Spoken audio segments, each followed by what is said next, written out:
Good afternoon, Bay Nation. Welcome to another episode of Fantasy Bay. I'm your host, Mike Williams, and today we're going to be going over something very important for your drafts.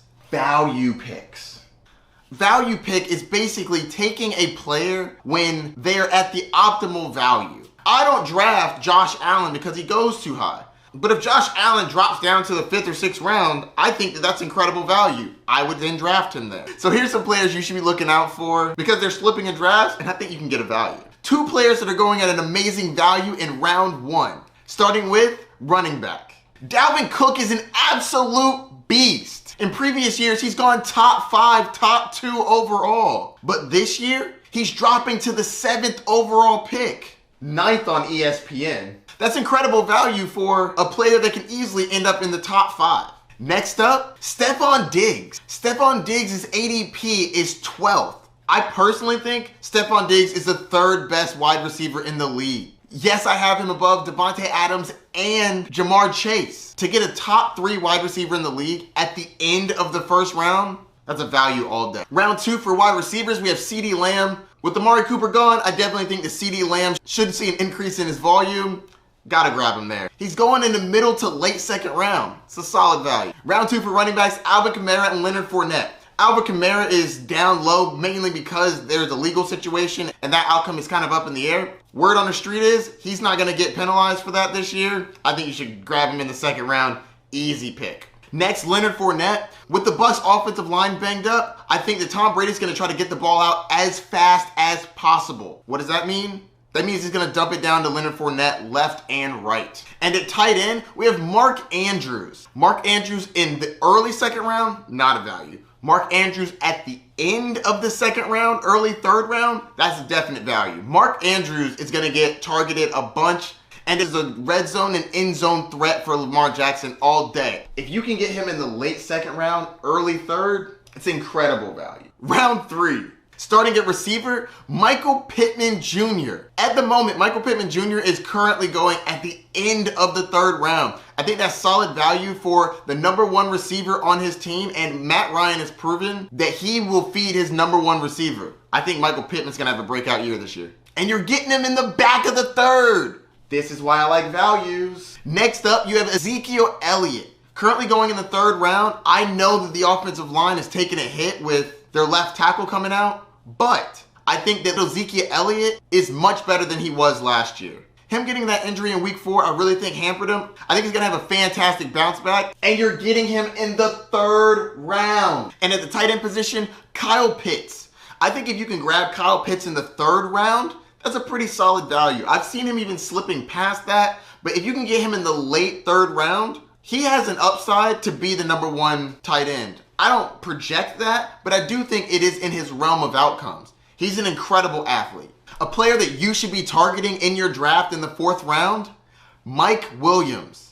He's an incredible value. He's in a high-powered offense. He got paid this offseason, and he's getting used in all parts of the field. He's not just going to be a deep threat anymore. I do think he's going to be utilized in a bunch of different facets. Mike Williams is a player you want to target in your 4th round. Round 5, Courtland Sutton and Brandon Cooks.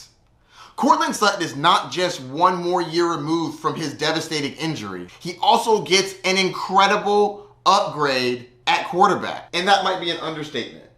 Russell Wilson is a Hall of Famer, not just an upgrade. This year is going to be big. And reports are that Courtland Sutton is his favorite target. Grab him in the 5th round. He's a steal. And every year I feel like people sleep on Brandon Cooks. Literally every year. Brandon Cooks is going to get you at least 1,000 yards, and he's the #1 target on his team. And Davis Mills is not as bad as some people like to say. I actually think he's pretty solid. He's not great, but he knows who to get the ball to. They paid Brandon Cooks for a reason. Grab him as an incredible value in the 5th. Round 6. Let's start with running back. A.J. Dillon is an absolute beast. I think that this year his targets are going to increase as well as his rushing attempts. And they're not afraid to give it to him in the red zone. Watch out for A.J. Dillon having a breakout year. And you're getting him in the 6th round. There are no other running backs in this area that have the upside of an A.J. Dillon. Facts. And here's my first quarterback value. Jalen Hurts in the 6th round. Jalen Hurts has incredible upside. And he has a very safe floor. He runs the ball enough to where he's never going to bust. he got an incredible increase to his wide receiver core. A.J. Brown, when on the field, is incredible. I think that him, in addition to Devonta Smith, is going to make a great tandem for Jalen Hurts. So grab him in the 6th.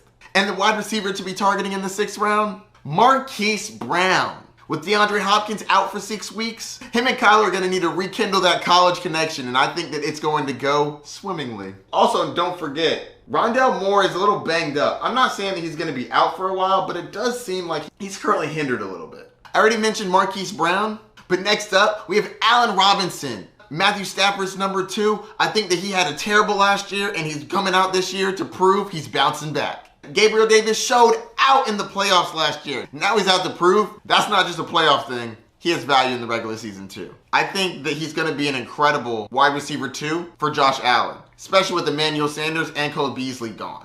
Next up, Jerry Jeudy. Jeudy has a lot of upside with Russell Wilson joining the team. He's dealt with injuries in the past and terrible quarterback play. But I think that now that Russell Wilson's there, he'll be able to unlock Jeudy's potential. And the last value pick in the 6th round, Adam Thielen. Everyone is sleeping on Adam Thielen because he's old. He may be old, but the man can get touchdowns. He's a great route runner. And older people are sometimes a little smarter, a little more savvy, a little more well-versed. I think that Adam Thielen and Kirk Cousins have a great connection, and I think that that continues this year. I'm also excited about the new offense that Kevin O'Connell is going to be bringing to the Vikings.